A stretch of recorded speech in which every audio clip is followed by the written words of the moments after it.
Shalom Bapak Ibu yang kasih Tuhan, selamat pagi. Kita bersyukur kepada Tuhan, sampai hari ini kita dipelihara oleh Tuhan. Katakan Tuhan Yesus dahsyat, Tuhan Yesus baik. Wow, kita doa dulu sama-sama. Tuhan terima kasih, Tuhan kau baik. Tuhan terima kasih ya Bapa, kami boleh memasuki hari baru. Terima kasih buat segala kemurahan yang Tuhan berikan buat setiap kami. Mari Roh Kudus urapi kami, urapi hamba-Mu yang mau menyampaikan isi hati-Mu. Biar bukan hamba yang berkata-kata, melainkan Engkau ya Roh Kudus. Ajar setiap kami mau duduk sebagai seorang murid. Terima kasih Bapa, Engkau luar biasa bagi hidup kami. Kuasai kami, pagari kami dengan kuasa-Mu. Rumah kami, tempat di mana kami sedang berada. Shalom Tuhan turun. Dalam nama Tuhan Yesus. Haleluya. Amin. Amin. Wow. Katakan Tuhan Yesus dahsyat. Tuhan Yesus luar biasa. Tema kita hari ini adalah hati-hati. Iblis menguasai seluruh kehidupan kita. Saudara, masih banyak yang DM sampai hari ini mengalami kesusahan kehidupan. Hari-hari ini banyak sekali orang-orang mengalami satu kelelahan di dalam setiap kehidupan. Nah, hari-hari ini banyak orang mengalami kelelahan di dalam kehidupannya. Jadi saudara, hati-hati. Iblis juga lagi mepet-mepet sama kita. So, kita lihat bagaimana iblis bekerja supaya iblis gak suka mepet-mepet di dalam kehidupan kita. Ya, buka kitabnya saudara di kitab Matius 12, ayatnya yang ke-43 sampai 45. Ya, buka kitabnya ya saudara. Judulnya adalah Kembalinya Roh Jahat.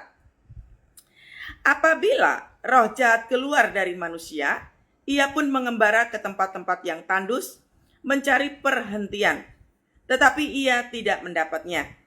Lalu ia berkata, aku akan kembali ke rumah yang kutinggalkan itu. Maka pergilah ia dan mendapati rumah itu kosong, bersih tersapu dan rapi teratur. Lalu ia keluar dan mengajak 7 roh lain yang lebih jahat daripadanya, dan mereka masuk dan berdiam di situ. Maka akhirnya keadaan orang itu lebih buruk daripada keadaannya semula. Demikian juga akan berlaku atas angkatan yang jahat ini. Coba perhatikan saudara ya. Banyak orang sudah bilang begini, saya sudah pelepasan Bu. Pelepasan, doa pelepasan sama pelayanan pelepasan berbeda. Kalau doa pelepasan itu ya hanya doa biasa, dilepaskan gitu ya. Ya cuma doa biasa. Itu bukan pelepasan, itu hanya doa pelepasan. Jadi berbeda. Pelayanan pelepasan itu butuh waktu yang lama. Pelayanan pelepasan itu mengerti tentang hati Bapa, tentang luka batin, tentang akar pahit, tentang gambar diri, dan baru setelah itu pelepasan. Itu yang benar, saudara. Jadi kalau yang ikut live ini sudah merasa pelepasan, saya harus pastikan dulu bahwa pelepasan yang benar itu yang mencakup 4 atau 5 aspek itu. Gambar diri, hati Bapa, luka batin, sama pelepasan. Ya, 4 hal ini diajarkan. Itu yang benar pelepasan kayak gitu, saudara. Nah, apakah orang yang melakukan pelepasan sudah benar-benar lepas? Nah, ini lihat dulu ini. Makanya bahayanya iblis itu mencari waktu yang tepat kapan dia akan masuk dalam kehidupan kita atau dia akan mundur teratur dalam kehidupan kita. Bisa saudara, iblis bisa masuk kembali atau iblis bisa mundur dari kehidupan kita. Lihat, apabila roh jahat keluar dari manusia. Nah ini, apabila roh jahat keluar dari manusia, mungkin Anda sudah didoakan sama hamba Tuhan. Atau mungkin seperti yang Anda bilang bahwa Anda sudah pelepasan, begitu ya. Ia pun mengembara, lihat ya. Yang dilepaskan itu iblis, jadi bukan seperti membunuh kecoa gitu, enggak saudara. Dilepaskan, ya, dilepaskan. Ia pun mengembara ke tempat-tempat tandus mencari perhentian. Jadi dia akan keluar. Waktu didoakan, kita kan kalau didoakan, iblisnya kan keluar tuh. Iblisnya keluar, kemana saudara? dia cari tempat tandus, cari tempat yang aman. Makanya kalau hamba Tuhan lagi mendoakan, misalkan contoh ya, di dalam nama Tuhan Yesus, segala spirit depresi, frustrasi itu roh jahat saudara ya. Itu roh yang dilepaskan sama iblis. Jadi waktu hamba Tuhan contohnya mendoakan, dalam nama Tuhan Yesus, segala spirit depresi, spirit bunuh diri, aku mengikat engkau di dalam nama Tuhan Yesus. Engkau tidak berkuasa atas orang ini. Nah, waktu hamba Tuhan mendoakan ini, maka spirit yang menguasai dirinya itu akan mundur, itu akan keluar. Keluarnya kemana? Keluarnya adalah ke tempat-tempat yang dia merasa tidak tahan. Karena kan yang dilepaskan itu adalah roh peperangan. Jadi iblisnya akan keluar. Dia akan mencari tempat tandus. Nah, lalu iblisnya bagaimana? Iblis itu bukan pasukan yang gampang nyerah, saudara. Iblis itu ingin sekali misinya mencuri, membunuh, dan membinasakan. Itu harus tercapai di dalam semua anak-anak Tuhan yang ada di dunia ini. Ya, makanya ia bilangnya apa? Lalu si iblis ini berkata, aku akan kembali ke rumah. Nah ini, aku akan kembali ke rumah yang telah kutinggalkan itu. Jadi misi iblis tetap sama, saudara. Mencuri, membunuh, dan membinasakan. Makanya saya suka bilang begini kan, jangan mempunyai kebiasaan minta didoakan. Karena ketika hamba Tuhannya sudah nggak ada, Anda tidak berlatih dalam doa peperangan, ini bahayanya kayak gini. Iblis kembali akan mencari engkau. Karena tujuan iblis tetap sama, mencuri, membunuh, dan membinasakan. Ya kalau hamba Tuhannya ada. Kalau hamba Tuhannya nggak ada, Anda yang dikuasai. Makanya saya tidak pernah mengajarkan Anda semua, jangan mudah cari hamba Tuhan.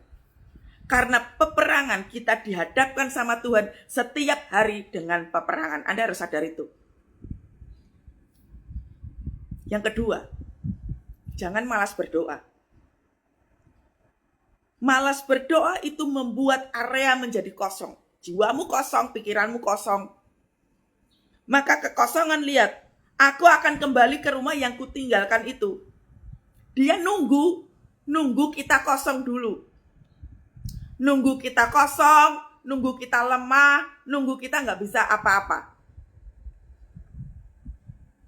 Makanya kalau misalkan Anda yang pertama tadi itu ya, malas berdoa. Lalu yang kedua, kebiasaan minta didoakan hamba-hamba Tuhan. Yang ketiganya, yang masuk iblis nih. Ngerti ya saudara ya? Jangan punya mental yang kayak begini. Karena ini berbahaya sekali. Beberapa waktu yang lalu, saudara, ada seorang wanita gitu ya, dia konseling sama saya. Ini memang bukan cerita 1-2 kali, saudara. Ini memang contoh beberapa kasus yang saya hadapi. Ini mereka punya pasangan. Mereka jatuh dalam dosa seks yang abnormal. Jadi kalau melakukan seks, itu bisa berdua, bisa bertiga, bisa berempat gitu ya. Atau suaminya mau melakukan hubungan seks, kalau istrinya sudah melakukannya dengan orang lain dulu, baru si suaminya ini baru bisa. Sadar enggak? Ini roh jahat.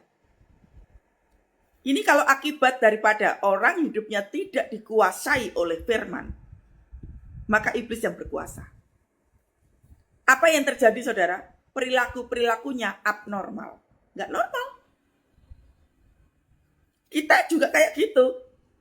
Mungkin versinya berbeda, kalau yang ini dalam hal seksualitasnya berbeda. Tapi kita abnormal lainnya apa? Hal-hal yang gak normal lainnya apa? Gampang frustrasi yang sungguh-sungguh hancur-hancuran, lalu dikit-dikit apa? Bunuh diri. Itu pemikiran yang gak normal. Sama kayak yang tadi itu. Jatuh dalam dosa free seks, seks yang nggak normal itu tadi. Cuma beda saja bentuknya. Jadi kalau kita tidak berhati-hati untuk belajar berlatih dalam peperangan, jangan salah, saudara. Iblis yang akan menguasai kita. Apalagi kalau orang yang gampang sekali ngomong, aku takut, aku takut. Saya itu paling sebel sama orang yang dikit-dikit takut bu, takut bu, takut bu. Ini udah kalau kebiasaan, gak mau berdoa kayak begini, takut, takut. Anda tahu, sewaktu kita diminta sama Tuhan untuk berdoa, lihat ya Raja Daud. Raja Daud itu siapa toh? Daud itu kan dia cuman apa? Dia cuman gembala domba. Tapi bagaimana bisa Tuhan melihat Daud bisa mengalahkan Goliat? Apa yang menyebabkan, saudara? Karena Daud suka berlatih perang. Daud suka berlatih perang. Dia kebiasaan mengembalakan domba-domba. Dia tinggalnya di hutan. Dia tinggalnya di padang sana. Di tempat-tempat yang berbahaya, binatang buas itu kebiasaannya dia. Jadi menghadapi binatang buas itu hal biasa buat Daud. Makanya mata Tuhan tertuju kepada Daud. Karena apa? Daud suka perang. Begitu dia berhadapan dengan Goliat, gampang sekali. Hanya mengambil 5 batu kali, ya. Yang diambil cuma 5 batunya. Yang dipakai cuma berapa? 1. Dan itunya sekali pakai tembakan langsung terlepas. Mati. Kebiasaan-kebiasaan menghadapi peperangan itu akan membuat kita mudah menghadapi diri kita sendiri terlebih dahulu. Lalu kemudian kita bisa menghadapi segala intimidasi iblis. Supaya kehidupan kita itu yang gak normal itu tadi itu kita bisa atasi, kita bisa lawan. Saya dulu kan hidupnya juga gak normal, saudara. Sewaktu saya kena sakit mental itu kan gak normal. Tapi bagaimana bisa pulih? Peperangan dihadapi. Ya. Hadapi dengan peperangan. Makanya berlatih. Cara perangnya seperti apa? Tuhan mengajarkan kepada saya tentang kuasa doa pujian penyembahan. Makanya saya itu kalau doa itu cuma sebentar, saudara. Lebih banyak dalam pujian penyembahan. Jadi, lihat ya. Iblis itu akan kembali kepada kita. Lihat. Lalu ia berkata, aku akan kembali ke rumah. Kenapa kok dia kembali ke rumah? Karena di ayat yang ke-43 dikatakan apabila roh jahat keluar dari manusia, contohnya kalau Anda didoakan oleh hamba Tuhan, iblisnya tuh kan keluar tuh. Berarti kan Anda datang ke rumah kan? Anda pulang ke rumah toh? Jangan salah, iblisnya ngikutin engkau. Iblisnya tetap ngikutin engkau karena engkau nggak ada hamba Tuhan di sebelahmu. Dan Anda biasa aja, oh aku udah didoakan oleh hamba Tuhan kok, aku bebas, aku beres. Tapi Anda tidak mau melakukan doa pujian penyembahan, tidak pernah membaca firman Tuhan, iblis masuk, Anda jatuh dalam dosa lebih dahsyat lagi. Paham sampai di sini, saudara? Itulah kenapa saya tidak pernah mengajarkan orang lain untuk dikit-dikit cari hamba Tuhan. Karena ini loh bahayanya kayak gini. Selama firman Tuhan Anda tidak mau baca, Anda tidak akan ngerti yang ini. Amin. Ya. Jadi lihat saudara, apabila roh jahat keluar di dalam tubuh diri kita ini, iblisnya nunggu.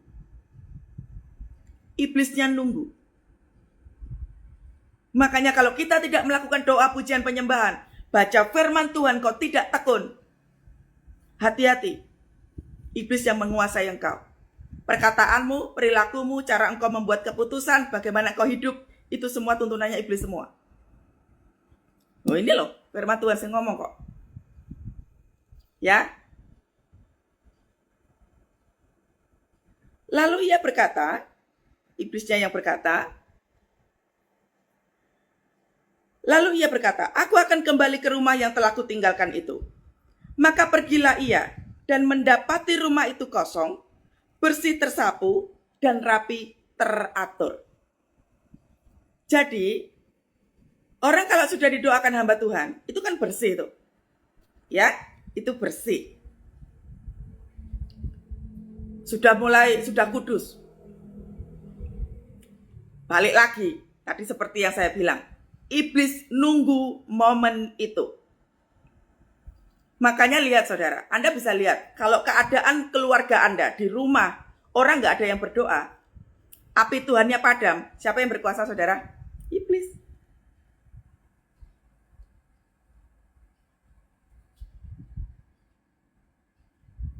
Pernah merasakan atmosfer? Kalau misalkan Anda datang ke rumah misalkan, ini kok hawanya gak enak gitu ya. Udah bisa dilihat di situ. Roh jahatnya banyak di situ. Amin. Jadi kalau di rumah udah bisa kelihatan saudara. Kalau di dalam keluarga ada yang aneh, misalkan contoh, pasangan, anak atau seperti apa, ada yang aneh. Lihat dulu, yang pasti saya tanyakan adalah ada yang berdoa enggak itu? Atau kalau ada yang berdoa, berdoanya seperti apa saudara? Ya berdoa biasa. Contohnya adalah beberapa waktu yang lalu ada pasangan suami istri gitu ya. Dia seorang pengacara yang cukup terkenal gitu ya. Tapi pengacara ini juga melayani Tuhan. Mereka salah satunya adalah hamba Tuhan. Mereka jatuh dalam dosa apa? Salah satunya, bukan mereka, tapi pasangannya itu jatuh dalam apa? Dosa free sex dengan para pelacur. Saya mau katakan, mau pelayan Tuhan, mau Anda punya pemahaman firman Tuhan sepinter kayak apapun, selama engkau tidak membangun hubungan yang intim dengan Tuhan, tidak ada api Tuhan yang menyala, iblis masuk. Iblis masuk. Makanya istrinya ngomong sama saya, kok bisa ya Bu, dia itu hamba Tuhan loh. Tapi dia suka jajan di luar sama pelacur-pelacur. Bahkan dia mengalami apa saudara? Dia sampai begini, maaf. Video callan dengan perempuan kayak begitu. Video callan kayak begitu ya di depan istrinya. Biasa aja. Saya mau katakan, kalau iblis yang berkuasa, apa saja dilahap. Ini ya. Pemahaman Alkitab saja tanpa melakukan firman Tuhan, tetap apimu padam. Apimu tetap padam. Ya enggak? Pentingnya kita mengetahui roh jahat apa yang menguasai di dalam diri kita. Makanya pujian penyembahan saat teduh itu membuat kita tuh peka. Spirit apa yang mengikat di dalam kehidupan rumah kita. Tadi ya, yang saya saksikan yang pertama tadi. Suami istri mengalami apa? Kelainan seks. Orang kalau misalkan sekalipun itu mereka sudah menikah, tapi kalau seksnya itu melakukannya dengan cara yang gak normal, tetap aja itu setan saudara. Itu iblis. Penyebabnya apa? Gampang saudara tuh ngelihatnya. Pasti pornografi itu. Banyak orang menyepelekan tentang pornografi. Dipikir cuma nonton-nonton kayak gitu, udahlah, gak usah nonton lagi. Dipikir enggak, itu bisa ngikat saudara. Pornografi bisa mengikat pikiran dan merusak otak. Saya sudah melayani kayak gini berkali-kali. Makanya pornografi itu bisa merusak semuanya. Satu spirit jahat bisa merusak semua faktor kehidupan kita. Saya melakukan pelayanan pelepasan dengan seorang ibu. Ibu ini cantik sekali. Ibu ini Waktu kecil dia melihat orang tuanya apa? Nonton film pornografi. Suami istri lagi nonton film porno. Dia usianya pada waktu baru sekitar ya 45 tahun begitu. Dia melihat orang tuanya nonton film porno. Apa yang terjadi, saudara? Ini anak begitu gede free sex. Free sex. Tontonannya ya sama, pornografi. Di rumah ada apa? Makanya saudara, di rumah ada spirit apa? Mesti tahu. Makanya saudara, jangan kedistrek cuma kebutuhan hidup.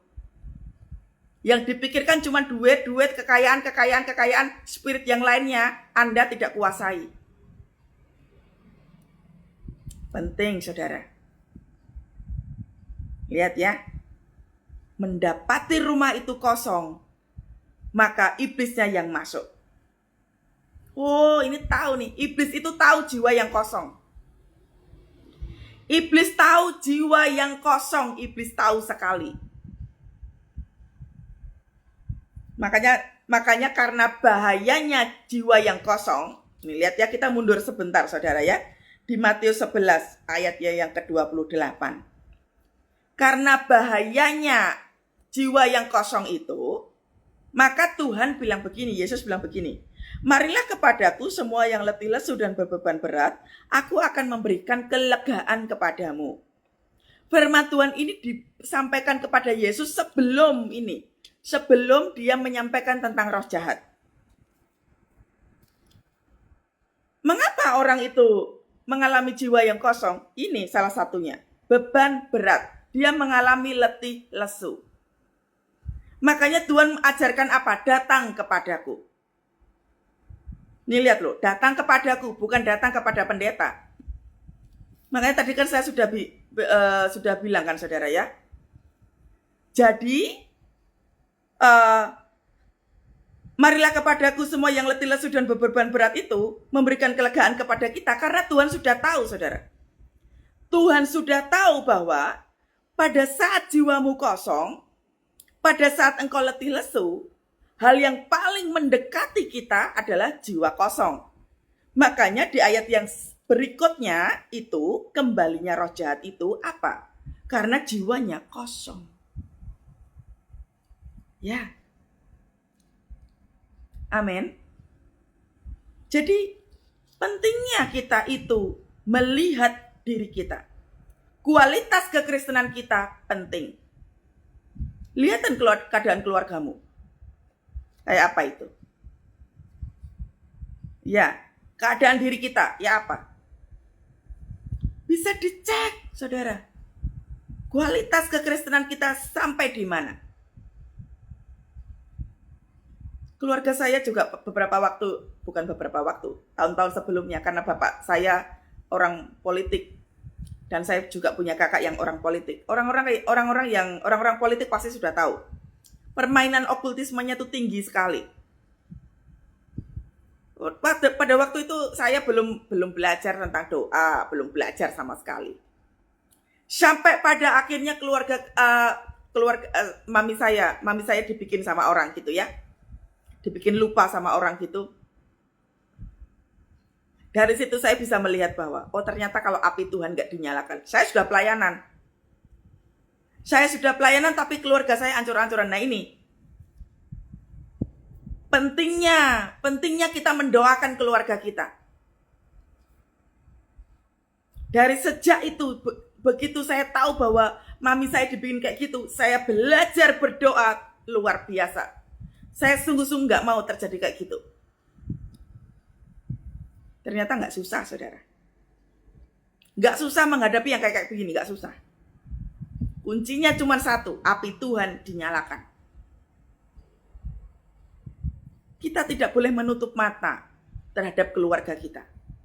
Percuma kita tuh ngerti firman Tuhan, tapi kalau keluarga kita dibiarkan saja, kita berdosa. Itulah pentingnya menjangkau jiwa-jiwa. Makanya saudara, pelayanan, jangan tidak pelayanan. Kalau kehidupan kita hanya melulu tentang kebutuhan, Anda tidak pernah mau melayani orang lain, Anda nggak akan pernah ngerti yang terjadi di luar sana. Ya. Jadi kenapa sampai Tuhan katakan, marilah kepadaku engkau yang letih lesu. Karena berbahayanya orang yang letih lesu karena apa, saudara? Kosong nanti jiwamu. Seberapa banyak orang mengalami kelemahan tubuh, lalu pikirannya jadinya kosong. Seberapa banyak orang pada akhirnya apa? Menyerah, gampang menyerah, ya, gampang sekali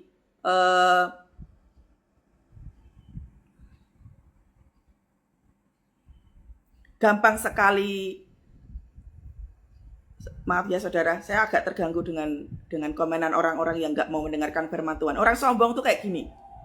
Hamba Tuhan lagi menyampaikan ini, dia menyampaikan sendiri pengertiannya. Ini orang sombong. Ini yang dibahas tentang kuasa iblis. Makanya iblis itu bisa menggunakan orang lain untuk mendistract. Gampang kan ngelihatnya? Iblis itu nggak suka. Kalau lagi diomongin gitu dia nggak suka. Dia bisa menggunakan orang lain untuk apa? Ngedistract. Nah, berarti apa? Ini firman Tuhan mengganggu iblis. Jadi gampang kan saudara ngelihatnya? Kalau doamu, firman Tuhanmu menggentarkan iblis. Nah ini. Wah. Iblisnya nggak suka nih. Dia lagi dirasani nggak suka saudara. Gak apa-apa ya saudara ya.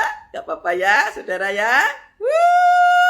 Tuhan Yesus dahsyat. Haleluya, haleluya. Gorabasikarala, kita doa dulu. Gorabasikarala rabaya syanda karala raba. Oh yes Tuhan, yes Tuhan, yes Tuhan. Kuasai kami, kuasai hambamu, kuasai teman-teman yang ikut live siang hari ini Tuhan. Pagari kami dengan kuasa darahmu. Tuhan, kami tahu sungguh bahwa Engkau ingin mengajarkan sesuatu yang luar biasa. Ajarkan kami ya Tuhan, ajarkan kami. Pagari kami dengan kuasa-Mu. Darah Yesus menutup bungkus kami, keluarga kami semua yang bertalian darah dengan kami. Dalam nama Yesus. Haleluya. Amin. Nah, lanjut ya saudara ya. Marilah kepadaku semua yang letih lesu. Tuhan sudah tahu konsekuensi sewaktu kita ini letih lesu. Saya pun begitu saudara. Orang kalau misalkan lagi stres, itu iblis paling suka kan, dia mepet-mepet. Makanya intimidasi itu terjadi pada saat apa? Jiwa kita kosong. Satu, ya, lalu yang kedua, pikiran kita penuh. Jadi pada waktu Matius 11 ayat 28 ini saudara, ini sebenarnya adalah waktu yang paling tepat untuk berhenti. Ini waktu yang paling tepat untuk berhenti. Karena apa saudara? Karena waktu kita nih, biasanya kan kita itu, normalnya manusia itu, kalau misalkan lagi banyak persoalan gitu, pengennya itu kan cepat-cepat gitu ya. Pengennya cepat-cepat untuk selesai gitu.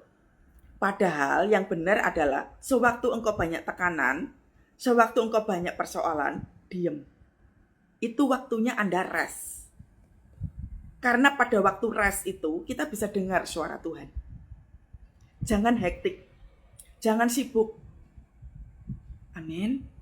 Jangan sibuk. Karena pada waktu engkau diam, engkau rest. Jadi sebenarnya saudara, saya belajar sampai detik ini. Saya hamba Tuhan juga perlu rest. Hampir tiap hari pelayanan. Anda juga. Tiap hari Anda kerja, tiap hari Anda ketemu sama orang, tiap hari Anda bersama-sama dengan keluarga, pasti banyak sekali kan pikiran-pikiran. Kita kadang suka nggak sadar dengan roh jahat apa yang dalam kehidupan kita, sering itu masuk dalam pikiran. Kita perlu detox. Waktu rest itu adalah waktu paling penting untuk detox. Membuang sampah. Karena waktu kita tidak melakukan itu, iblisnya yang masuk. Ya kan? Coba kita merefleksi sebentar saudara. Sewaktu kita banyak pikiran, kita kan berusaha dengan kekuatan kita sendiri kan. Seringkali kita agak susah untuk bisa mendengar suara Tuhan. Karena apa? Pikiran kita muter-muter. Nah, makanya firman Tuhan ini dikatakan, marilah kepadaku. Berarti Tuhan ngasih tawaran. Tuhan ngasih tawaran, marilah kepadaku semua yang letih lesu. Tuhan tahu kita frustrasi. Tuhan tahu kita nggak kuat. Tuhan tahu Anda katakan, Tuhan tahu. Makanya tangan Tuhan begini, ayo nak datanglah kepadaku, engkau lagi letih, engkau lagi lesu. Datanglah kepadaku. Karena ada bahaya ketika kita lagi letih lesu tidak datang kepada Tuhan, ada bahaya di pasal 12 ini. Pasal 12 ayat 43 dan seterusnya itu. Dikatakan di 29 ayat yang 29, pikulah kuk yang kupasang dan belajarlah kepadaku. Kuknya apa, saudara? Banyak belajar. Ini waktunya rest. Kuk. Ini waktunya baca firman Tuhan. Kuk. Ini waktunya Anda bangun pagi. Doa, pujian, penyembahan. Kuk. Belajar lagi tentang apa? Cara menghadapi peperangan. Inilah kuk. Dipasang sama Tuhan. Supaya apa? Belajar. Kuk itu kan yang ditaruh yang di tempatnya si sapi atau kerbau atau apa kayak gitu kan ya. Supaya apa? Supaya tanahnya gembur. Supaya tanahnya gembur. Supaya terjadi pertumbuhan. Nah ini. Doa, pujian, penyembahan, baca firman Tuhan. Itu kan semuanya agak susah dilakukan pada saat kita mengalami tekanan. Itu kuk. Lalu yang kedua, peperangan yang kita hadapi. Itu membuat kita apa? Mengalami apa? Pertumbuhan. Makanya hadapi, saudara. Hadapi. Amin. Satu pesan kuat, saudara, pagi hari ini. Hadapi.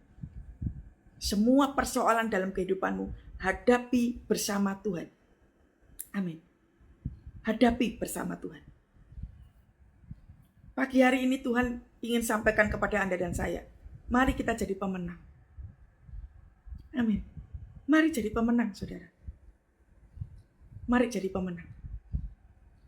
Hadapi apa yang kita sedang alami hari-hari ini. Hadapi. Tuhan tahu kok. Makanya Tuhan katakan, pikulah kuk yang kupasang. Dan belajarlah padaku. Kita belajar apa, saudara? Belajar bagaimana berperang. Belajar mengasihi Tuhan dengan sungguh-sungguh. Ini waktunya Anda dan saya itu mengajari diri sendiri untuk mengasihi Tuhan. Selama ini kan kita itu sibuk urusan pribadi kita. Kita sibuk dengan urusan kita sibuk dengan keluarga kita sibuk bikin bisnis dan lain sebagainya. Kita lupa mengasihi Tuhan. Makanya segala sesuatunya itu diizinkan Tuhan terjadi dalam hidup kita. Supaya kita apa? Mengasihi Tuhan. Lihat. Pikulah kuk yang kupasang. Belajarlah kepadaku. Karena aku lemah lembut. Perhatikan. Karena aku lemah lembut. Dan rendah hati. Dan jiwamu akan mendapat ketenangan. Jadi sewaktu kita datang kepada Tuhan. Ya. Kita itu akan menjadi lemah lembut. Lalu kita akan menjadi rendah hati. Lalu yang kemudian kita akan menjadi tenang. 3 hal ini pada saat kita menghadapi persoalan kehidupan, 3 hal ini yang kita akan terjadi. Lemah lembut, rendah hati, jiwamu tenang. Bagaimana orang yang lemah lembut? Lemah lembut itu enggak gerusa-gerusu. Dia tidak hektik dengan pikirannya. Ini nanti gimana? Ini. Sewaktu hektik, dia menjaga mulutnya. Karena itu sensitif kan ya. Sewaktu orang kalau udah lelah, sudah lelah jiwanya begitu ya. Itu kan merusak pikiran gitu. Kalau orang lelah nggak segera diatasi, itu merusak pikiran. Orang itu tidak langsung ucuk-ucuk kena sakit mental. Kalau dirinya tidak berlatih menghadapi persoalan. Mental harus dikelola. Persoalan pun harus dikelola, saudara. Ya, nanti saudara saya akan mengajarkan bagaimana mengelola mental dengan baik, mengelola emosional kita dengan baik, mengelola mengelola persoalan, menghadapi semuanya itu dengan benar. Ya, supaya ini loh, lemah lembut. Jadi kita nggak mempunyai kebiasaan bersikap brutal. Karena itu berbahaya, kaitannya sama tema kita hari ini. Karena sekalinya kita nggak bisa kelola itu, maka iblis yang akan menguasai kita. Jadinya brutal. Ya, jadinya brutal. Nah, lihat, kenapa kok harus lemah lembut? Lalu kita akan menjadi orang yang rendah hati. Di hadapan Tuhan kita jadi rendah hati. Orang rendah hati tidak menggunakan kekuatannya sendiri. Orang rendah hati dia menggunakan hikmat Tuhan dan pengetahuannya Tuhan. Ya, orang rendah hati itu selalu mengutamakan Tuhan. Orang rendah hati itu tidak mengedepankan dirinya sendiri. Aku bisa. Gak doa, gak apa-apa, aku bisa lah. Saya punya, suatu hari saudara, saya punya kakak. Saya tahu kakak saya lagi banyak pikiran gitu ya. Banyak pikiran begitu. Suatu kali pernah keluar kata-katanya begini. Aku bisa toh menghadapi kayak gini. Gak usah doa-doa. Aku bisa. Toh aku beruntung. Nah, karena pemahamannya bahwa hidup itu harus beruntung, hidup itu harus sukses, hidup itu harus menang gitu ya. Hidup itu harus kaya raya. Karena pemahamannya seperti itu, maka dianggap bahwa doa gak penting.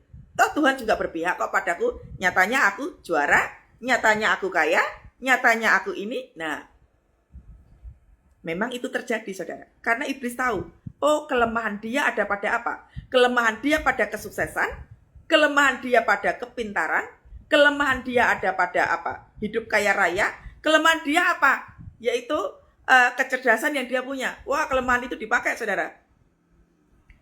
Untuk apa? Untuk menjatuhkan dia. Begitu sudah dikasih nih, jangan salah, iblis juga bisa buat mujizat. Begitu dia karena sudah tahu, iblisnya tahu, anak ini gak doa. Anak ini lebih mengedepankan dirinya sendiri. Wah, ini sasaran iblis nih. Nah, begitu punya masalah, saudara, langsung frustrasi.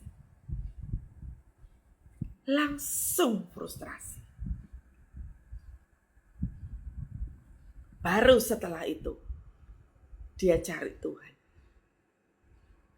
Sekian lama, saudara, tidak pernah berdoa. Sekian lama gak pernah cari Tuhan. Karena ya tadi itu, pemahamannya adalah, kalau aku pintar dan juara, itu artinya Tuhan bela aku. Kalau aku kaya raya, itu artinya Tuhan memberkatiku. Ya, ngapain mesti doa-doa? Nah, kayak gini. Bahaya enggak, saudara? Banyak orang enggak ngerti kan? Iblisnya yang berkuasa loh. Tapi puji Tuhan, sudah bertobat. Sudah cari Tuhan. Jadi waktu kita datang kepada Tuhan, ada lemah lembut, ada rendah hati. Lalu yang ketiga paling penting, tenang. Saya tuh paling suka kalau konselingin sama orang tuh, orangnya udah pinter tentang firman gitu ya, udah ngerti gitu kan. Iya Bu, saya sudah ngerti ini gitu. Saya lebih suka kalau konseling sama orang itu tuh kayak brainstorming gitu ya, diskusi gitu. Nggak perlu pinter-pinter ya kayak apa, nggak perlu. Maksud saya tuh begini. Kalau saya nelpon orang, saya tuh paling suka diskusi. Apa yang kau ketahui? Apa yang kau lakukan? Apa yang kau ini? Nah gitu, saya tuh paling suka yang begini. Daripada kalau, aduh Bu, saya takut. Aduh Bu, ini kan saya nggak bisa lakukan ini. Aduh Bu, saya nggak ngerti. Nggak ngerti nggak apa-apa. Tapi ada waktunya. Begitu kau nggak ngerti, ayo lari lebih kencang. Jangan malah mundur. Kalau engkau dikit-dikit takut, maka iblis membaca ini loh, perkataan kamu ini. Gerakan bibirmu ini dengan kata takut, di-record sama iblis, engkau akan takut terus. Makanya firman itu, mujizat itu dekat di mulut kita. Firman itu ada di dalam mulut kita. Kalau engkau mengatakan, iya aku takut. Berapa sering engkau memperkatakan takut, maka yang terjadi itu. Aku takut. Nanti aku khawatir gini terus mewek, gitu kan. Sudah tahu itu berbahaya mengucapkan kata takut berkali-kali, lalu engkau mewek, telinganya mendengar siapa saudara? Intimidasi. Nanti kalau saya susah gimana? Nanti kalau saya nggak bisa bayar sekolah anak gimana? Nanti kalau kami nggak bisa makan gimana? Nanti kalau rumahnya diangkut gimana? Nanti kalau ini terjadi ini gimana? Nanti kalau bercerai gimana? Intimidasi. Itulah bahayanya overthinking. Nih, makanya Tuhan udah jelas banget. Waktu engkau lelah, waktunya rest. Rest itu ngapain? Tenang ini loh. Yang ayat yang ke-29 ini. Engkau lemah lembut, engkau rendah hati, engkau tenang. Karena kalau engkau buru-buru cari hamba Tuhan, doakan saya, hati-hati. Ayat yang ke Matius 12 ayat yang ke-44. Aku akan kembali ke rumah itu bicara tentang jiwa kita. Aku akan kembali ke rumah yang kutinggalkan itu dan mendapati rumah itu kosong, ya kan? Gak doa, gak nyalakan api, rumahnya kosong, tersapu bersih, maka ia akan keluar dan mengajak 7 roh lain masuk dan berdiam di situ. Bahaya apa? Bahaya kan? Ini ada kaitannya, saudara. Pagi tadi itu jelas banget, saudara ya. Kenapa saat teduh pagi tadi itu terlambat? Yang pertama, Tuhan itu kalau ngasih saya tema, itu memang mepet-mepet, saudara. Jadi saya itu nggak ada persiapan. Kalau saat teduh itu temanya apa, ini tuh nggak, hampir-hampir nggak pernah ada persiapan gitu. Kalau dulu-dulu tuh saya suka siapin. Tapi hari-hari ini Tuhan tuh kalau ngasih last minute banget. Nanti ngomong ini. Lah hari ini tadi tuh udah jam 7, udah jam 8, Tuhan belum ngomong apa-apa. Tapi kemudian Tuhan kasih tahu jelas banget. Ini firman Tuhan ini. Matius 11 ayat 28 dikaitkan sama Tuhan. Wah, ini keren banget. Saya sampai takjub ya. Matius 12 43 ini. Ini sambil live kayak gini aja saya takjub loh Tuhan ngasih taunya. Oh iya ya, korelasinya ya pas. Kaitannya pas. Last minute Tuhan kasih taunya. Hubungan dengan Tuhan itu membuat kita mendengar. Hubungan dengan Tuhan itu kita melihat, mendengar dengan Tuhan. Karena waktu kita nggak punya hubungan dengan Tuhan, maka yang didengar adalah suaranya diri kita sendiri. Sementara suara kita adalah intimidasi iblis. Pada saat apa? Tidak menguasai diri. Makanya penting ya saudara, rest. Jadi diingat baik-baik. Sewaktu engkau pikiranmu udah kalut banget, engkau hektik banget, engkau udah gak ngerti kayak apa, rest. Diam. Di situ banyak bertanya, muji nyembah Tuhan. Sebentar lagi kita akan memasuki tahun baru saudara ya. Ini masa-masa Rosh Hashanah gitu. Kita memasuki tahun 5785. Tapi pagi hari ini saya tidak akan membahas itu. Nanti saya akan bahas. Jadi persiapkan diri. Hari-hari ini adalah waktu-waktu, maaf saudara ya, ini waktu-waktu pemberesan. Ini waktu-waktu pemurnian. Jadi pahami bahwa Anda dan saya, ini banyak kemarin itu yang DM sama saya udah kepepet banget. Yang masalah utang lah, yang masalah apalah ya, pasangan hidup, ada yang dan lain sebagainya. Kepepet kayak apapun, perhatikan baik-baik. Ini masa pemurnian Tuhan. Ini masa pemurnian Tuhan. Ya. Jadi Anda dan saya memang diizinkan Tuhan kepepet itu supaya apa? Tuhan lagi memurnikan kita. Saat teduh kita kemarin kan kelihatan jelas ya.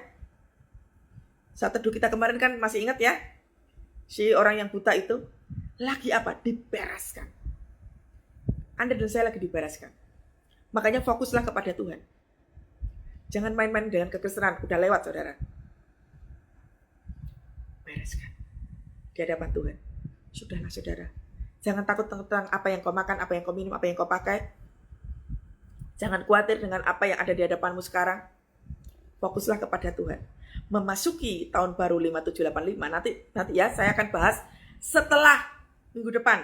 Karena kita akan merayakan nanti, bagi yang bisa tiup shofar sekuatnya. Hari Minggu datanglah ibadah. Ya, datanglah ibadah. Hari Minggu datang ibadah, kita merayakan tahun baru. Ini masa-masanya Rosasana, saudara ya. Itu di sini itu kita lagi banyak muji nyembah Tuhan. Udah saudara. Engkau lagi kepepet kayak apapun, banyak muji nyembah Tuhan. Sama, saya juga kayak begitu. Muji nyembah Tuhan. Amin. Nah, lalu ayat berikutnya. Sebab kuk yang kupasang itu enak. Jadi yang dipasang tadi itu apa, saudara? Termasuk persoalan-persoalan kehidupan kita supaya kita bisa lepaskan itu, kuk dipasang di sini.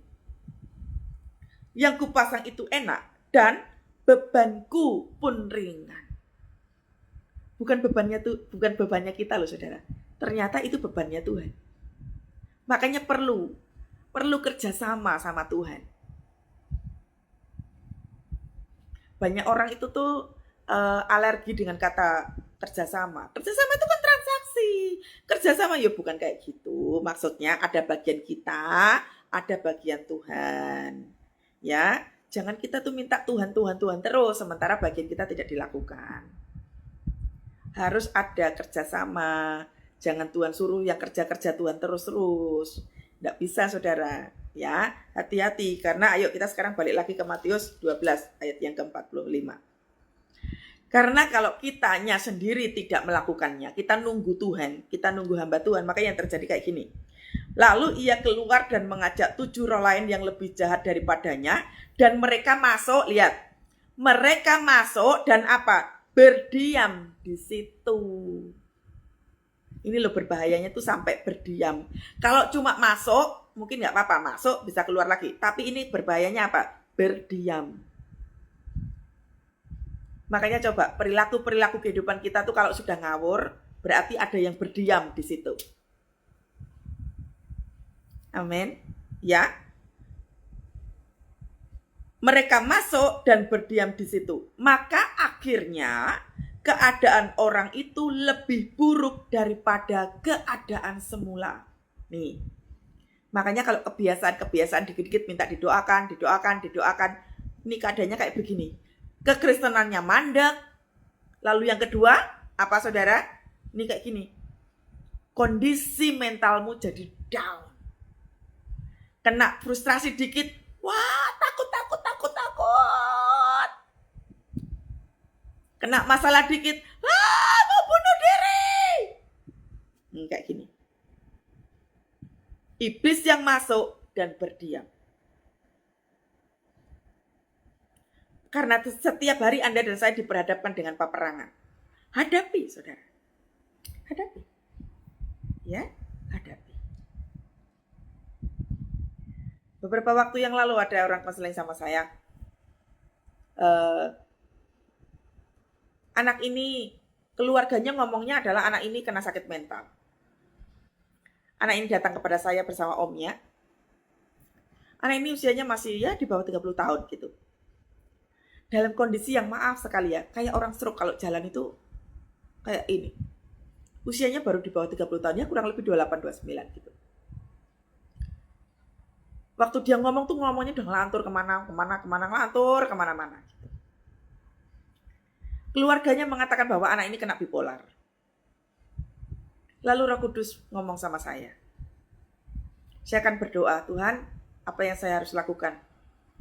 Anak ini ngomong, wah ngalor ngidul. Dia ngomong tentang firman juga, dia ngomong tentang pujian penyembahan juga, tapi ngalor ngidul ngomongnya gak karu-karuan. Lalu Roh Kudus katakan begini sama saya. Di HP dia banyak sekali gambar-gambar porno. Lalu saya begini, lah ini ya apa ya cara buka HP-nya kayak mana? Ini kan tamu, kan ya nggak mungkin. Saya langsung ngomong, Roh Kudus ngomong katanya ini ya, nggak kayak gitu. Saya juga nggak boleh sok-sok mendengar suara Tuhan gitu ya, nggak kayak gitu. Ada etikanya. Saya tunggu dulu, Tuhan. Kalau itu benar darimu, berikan aku kemudahan bagaimana caranya buka HP. Lalu saya sabar, saudara ya, saya sabar, dia cerita ngalor ngidul kayak gitu. Ya udah, saya dengerin gitu sambil saya berbahasa roh gitu ya. Tiba-tiba si omnya itu tanya sama saya, ibu ibadah di gereja mana? Saya bilang saya hamba Tuhan di GPI Senen City, Pak. Di lantai 8 gitu. Oh, Senen City ini. Kebetulan kami lagi ngobrolnya di Senen City. Gitu ya. Nah, lalu kemudian saya bilang begini, oh iya Pak, itu Senen City, nanti lihat aja ya Pak, di Instagram ada. Oh, yang mana? Nah, habis itu HP-nya diberikan ke saya, saudara. Wah, HP-nya diberikan ke saya bermaksud untuk ngasih ininya, Instagramnya Skeno Ministry, saudara. Pas saya buka, benar, saudara. Waduh, itu gambarnya wanita telanjang semua. Wah, saya scrolling gitu ya. Telanjang semua, saudara. Benar yang Roh Kudus bilang. Orang kalau tontonannya pornografi merusak otak. Perilakunya di luar batas. Psikolog, psikiater memang dipakai Tuhan dahsyat. Tapi Roh Kudus ngomong lain. Ya mungkin bipolar itu ya mungkin iya. Tapi Roh Kudus kasih tahu yang membuat anak ini mengalami kelainan dalam hidupnya karena dia terikat dengan pornografi. Jadi jangan salah, saudara ya. Orang kalau nonton film porno, nih lihat. Iblis kalau nyeret kita, gak main-main. Perilaku kita jadi aneh. Perilaku orang ini tuh aneh sekali. Karena kebiasaan nonton film porno. Ini gambar-gambarnya tuh sampai saya scrolling gitu. Pas lagi saya scrolling begitu, lalu tiba-tiba Tuhan tuh bilang begini, buka YouTube-nya. Lalu saya izin kepada anak ini. Boleh enggak saya minta izin buka YouTube-nya? Oh boleh Bu, boleh. Saya buka YouTube-nya. Aduh. Itu tontonannya porno semua, saudara. Jadi tahu ya, roh jahat itu kalau menyiksa kita enggak main-main. Makanya saya bilang, kalau engkau masih main-main dengan kekristenanmu kayak gini, jangan fokusnya pada pornografi ya. Mungkin Anda enggak jatuh dalam hal pornografi. Tapi poinnya satu kok. Selama hidup kita itu tidak menyalakan api Tuhan, maka iblis yang masuk, lihat, iblisnya melakukan apa? Mereka masuk dan berdiam di situ. Mereka masuk dan berdiam di situ. Ini berbahayanya. Makanya kayak tadi itu. Yang ditonton film porno, Anda kalau nonton film porno, sekali aja pasti nggak bisa doa. Pasti nggak bisa doa. Bohong sekali kalau Anda bisa doa. Nggak bisa. Saya pernah pelayanan dengan, ya waktu itu saya masih baru begitu.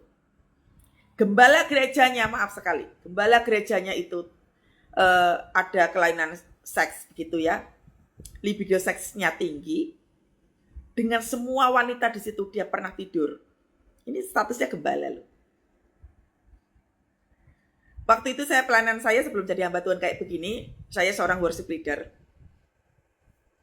Ini gembala tuh awal-awal pertama itu ya saya waktu itu ya nggak ngerti lah ya. Dia suka jemput saya, tapi dia sama istrinya, dia suka jemput saya gitu ya. Terus itu jadwal kok semuanya jadi diganti gitu. WL-nya tuh Kathy terus tiap hari Minggu, kalau kita ada KKR Kathy terus WL-nya. Lalu tiba-tiba Roh Kudus mengusik hati saya. Suatu kali Roh Kudus bilang begini, satu jadwal 1 minggu itu kamu off-kan. Itu tidak berasal dariku. Tuhan katakan begitu. Saya tuh gak ngerti kenapa kok Tuhan gak izinkan saya pelayanan selama 1 minggu itu. Karena tiba-tiba tuh full, saudara. Full itu saya terus, padahal worship leader-nya banyak. Tuhan mempertontonkan pada saya pada situasi. Hingga suatu kali benar, saudara. Tuhan itu izinkan saya melihat bahwa suatu kali waktu mau doa pengerja begitu, ini pengerjanya ini datang kepada pengerjanya, gembala gerejanya ini datang kepada saya, dia jemput saya, dan hampir terjadi pelecehan seksual. Hampir. Saya katakan begini, dalam nama Yesus, bertobat kamu. Itu adalah gembala gereja. Saya bilang, berhenti tidak? Lalu saya turun dan saya mengajukan diri keluar dari gereja itu. Saya mau kasih tahu, iblis kalau sudah menguasai tanah hati yang kosong, perilakunya ngawur. Bahayanya nonton, bahayanya mata, bahayanya telinga. Sewaktu tidak diarahkan dengan benar, maka iblisnya yang berdiam, iblisnya yang masuk dan berdiam. Orang itu nggak ada, saudara. Ucuk-ucuk langsung mau bunuh diri itu nggak ada. Pasti sebelum-sebelumnya iblisnya sudah masuk dan iblisnya berdiam. Orang bunuh diri itu karena apa? Intimidasi iblisnya ngikat. Jadi dirinya dipenuhi dengan ketakutan, kekhawatiran. Maka nih, saudara, saya sudah bilang toh, ini mulut dijaga. Jangan dikit-dikit takut. Khawatir. Orang bunuh diri nggak ucuk-ucuk langsung bunuh diri. Iblis akan menaruh satu roh jahat itu bisa menimbulkan roh lain. Yang pertama tadi ditaruh roh takut. Orang takut pasti overthinking. Orang kalau overthinking pasti apa? Lelah. Ya, lelah mentalnya, lelah jiwanya, lelah rohnya, lelah tubuhnya. Lalu setelah lelah, apa terjadi, saudara? Mundur, nggak mau doa. Setelah itu, apa yang terjadi, saudara? Intimidasi dilepaskan. Begitu dirinya tidak bisa kontrol dengan benar, bunuh diri. Jadi ada step-stepnya. Makanya satu roh jahat itu bisa menimbulkan roh-roh lain. Itulah pentingnya telinga mendengar dengan jelas. Roh apa yang mengikat di dalam kehidupan kita mesti ngerti. Nih, makanya tadi itu saudara ya, Matius 11 ayat 28 sampai 30, pegang itu. Jangan biarkan jiwamu kosong. Jangan biarkan jiwamu itu enggak mengalami pertumbuhan apa-apa. Karena kalau sekalinya iblis masuk dan berdiam di situ, apa yang terjadi, saudara?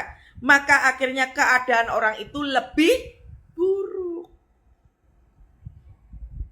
Loh, saya sudah pelayanan pelepasan, Bu. Kok saya nggak ngalami pemulihan? Ya jelas, karena engkau tidak mengisi, jiwamu kosong terus. Karena kebiasaan dikit-dikit minta didoakan.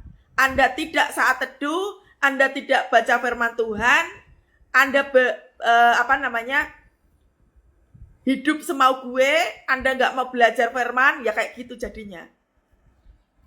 Kehidupanmu nggak akan mengalami perubahan. Jadinya stuck gitu ya, nggak mengalami apa-apa. Jadi sudah tahu ya, bahayanya kalau udah perkara kepepet, nggak ada jalan keluar, dan lain sebagainya, buka di Matius 11 ayat 28, dibaca itu, lakukan. Karena kalau kita tidak melakukan, maka yang terjadi Matius 12 ayat yang ke-43. Berbahaya. Amin. Berbahaya. Jadi, jangan sampai nunggu semuanya itu hancur berantakan, karena bangkitnya tuh susah. Amin ya. Jadi saudara, jangan kebiasaan nebeng iman. Ya, belajar sendiri. Kayak tadi itu loh, waktu ibu saya dibikin gila sama orang, saya sebagai anak kan ya pasti harus belajar, ini gimana caranya. Ternyata belajar tentang doa peperangan itu tuh dahsyat. Itu keren. Nggak susah saudara untuk menghadapi itu, nggak susah. Tahu selahnya, makanya kenali betul, tahu selahnya iblis kayak apa. Terus yang kedua, tadi kan sudah saya kasih tahu, saya sudah pernah posting ya di story, bahwa tanda-tandanya iblis itu kalau gentar sama doa kita, itu apa saudara? Waktu kita apa? Waktu kita melekat sama Tuhan, Waktu kita bisa menginjak rasa frustrasi kita, ketakutan kita injak, itu iblisnya gentar. Makanya apa yang terjadi? Wah, kita semakin persoalannya makin diperlebar. Makanya saudara, kalau misalkan Anda mengatakan, Bu, sudah doa kok malah makin susah, berarti doamu itu menggentarkan iblis. Iblis kalau pengen merusak hidup kita, minta izin dulu sama Tuhan. Tuhan, ternyata Kathy makin kuat nih. Boleh nggak saya melakukan ini? Boleh, tapi jiwanya nggak. Kamu nggak boleh sentuh. Nah, segala sesuatunya itu atas izin Tuhan. Asal jangan buka celah ya. Asal jangan buka celah. Hari-hari ini, stop main kekristenan. Yang kedua, datang kepada Tuhan setiap hari. Jangan nunggu semuanya ancur-ancuran. Yang ketiga, Anda yang sudah melakukan pelepasan, tetap ya, doa pujian penyembahan, baca firman Tuhan setiap hari. Setiap hari. Karena percuma engkau ikut pelayanan pelepasan, kalau engkau nggak melakukan ini, yuk tetap aja. Malah keadaanmu jauh lebih buruk. Jauh lebih buruk, saudara. Karena saya pernah pelayanan pasangan suami istri ya. Udah dilepaskan, saudara. Suami istri ini sudah dilepaskan, udah pelayanan pelepasan. Gak lama kemudian apa yang terjadi, saudara? Suaminya meninggalkan dia. Dibawa sama wewe gombel sana. Karena apa? Gak ada api Tuhan. Karena menganggap bahwa, oh tadi sudah pelayanan pelepasan. Udah, menganggap dirinya udah sehat, udah bersih gitu. Tapi mereka pasangan gak membangun mesbah keluarga. Gak bangun mesbah, gak doa bareng-bareng. Nah, gak pergi ibadah minggu, gak baca Alkitab, ya wes. Suaminya dibawa lele gombel. Lalu si istri ini datang kepada saya, dia bilang begini, loh udah pelepasan kok jadinya kayak begini? Ya iya. Nih, Matius 12 ayat 44 ini terjadi. Makanya saudara kalau gak baca firman Tuhan, gak ngerti apa-apa kita. Ya, sudah saudara, saya selesai. Ayo kita doa sama-sama. Goraba shikaralaraba. Oh ya la ya shikaralaraba. Hosana, Hosana, Hosana yang ditinggi. Hosana, Hosana, Hosana yang ditinggi. Ku puji namamu, hatiku bersyukur. Ku puji kau Allahku. Hosana yang ditinggi. Lagi katakan Hosana, Hosana, Hosana yang ditinggi. Hosana, Hosana, Hosana yang ditinggi. Amin Tuhan. Ku puji namamu. Haleluya. Hatiku bersyukur. Ku puji kau Allahku. Hosana yang ditinggi. Saudara, saya tahu ada yang sudah berada di titik lemah. Dengar baik. Di titik lemah itu artinya tadi di Matius 11, 28 dan 30 itu Anda dan lakukan. Amin. Agar supaya di Matius 12, 43 sampai 44 tidak terjadi dalam hidup kita. Jadi seberapa banyak yang ikut live pagi hari ini, saudara dengar baik. Banyak yang mengalami kelelahan. Anda lagi di titik kelelahan. Satu yang saya mau sampaikan, rest. Ini waktunya Anda rest. Berdiam. Di situasi kepepet. Di situasi engkau gak ada jalan keluar. Di situasi engkau lelah secara tubuh jiwa rohmu. Rest. Jangan cari apapun. Jangan melakukan apapun. Rest di hadapan Tuhan. Tenggelam dalam hadirat Tuhan. Hari-hari ini tuh banyak sekali YouTube, khotbah-khotbah, pujian penyembahan. Semua di YouTube banyak sekali. Anda diam di kursi. Anda nikmati hadirat Tuhan, buka YouTube-nya. Pujian penyembahan yang membangkitkan semangatmu. Sampai engkau mendapatkan ketenangan. Bangkitkan itu. Engkau harus bangkit sendiri. Engkau harus bangun itu semua. Bangkitkan dirimu. Bangkitkan dirimu. Karena ketika jiwamu kosong, maka iblis yang akan masuk dalam hidupmu dan berdiam di situ. Jadi, segala bentuk roh depresi, di dalam nama Tuhan Yesus, segala roh depresi, segala roh intimidasi apapun yang dilepaskan oleh iblis, aku perkatakan, aku mengikat engkau. Diam dan tenanglah, engkau tidak punya kuasa apapun. Segala roh depresi aku mengikat engkau dalam nama Tuhan Yesus. Kata punya kuasa apapun, minggat dari pikiran. Dalam nama Tuhan Yesus, kuduslah engkau. Hei jiwa-jiwa, kudus. Hei jiwa-jiwa, kudus. Dalam nama Tuhan Yesus. Dalam nama Tuhan Yesus. Jiwamu tenang. Tuhan berikan kami ketenangan. Tuhan berikan kami kelegaan. Dalam nama Tuhan Yesus, Tuhan. Tolong setiap anak-anakmu yang bingung gak tahu harus berbuat seperti apa. Kami gak punya kekuatan. Tapi kami punya Tuhan yang cukup buat setiap kehidupan kami. Hadirat-Mu cukup bagi kami, Tuhan. Terima kasih Bapak, terima kasih. Kami mau melekat kepadamu, kami mau gandol Gusti. Kami mau hidup kami hanya tenang di dalam Engkau ya Tuhan. Pakai kami ya Tuhan. Melekatlah dalam hidup setiap kami ya Bapak. Terima kasih ya Yesus, terima kasih. Engkau baik, Engkau dahsyat. Segala puji hormat kemuliaan hanya bagi nama Tuhan. Oh, praise God. Terima kasih ya Tuhan, terima kasih. Kami katakan atmosfer hatimu. Oh, bagaimana surga terjadi. Ada sorak-sorai, ada sukacita, ada kekuatan Tuhan. Lepas dalam kehidupan kita semua pagi hari ini. Dalam nama Tuhan Yesus. Dalam nama Tuhan Yesus. Hosana, Hosana, Hosana yang ditinggi. Ku puji namamu.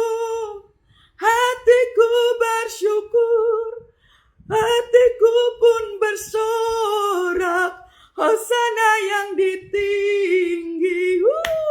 Tuhan Yesus dahsyat, Tuhan Yesus dahsyat. Terimalah berkat daripada Allah Bapa, Putra dan Roh Kudus, memenuhi kita semua pagi hari ini dan sampai selama-lamanya. Hatimu tenang, hatimu teduh, jiwamu bersorak-sorai. Ada kemenangan, dilepaskan Tuhan. Wow, dahsyat. Terima kasih Tuhan. Segala puji hormat kemuliaan hanya bagi nama Tuhan. Haleluya, haleluya, amin. Thanks God. Sampai ketemu besok saudara. Tuhan Yesus memberkati.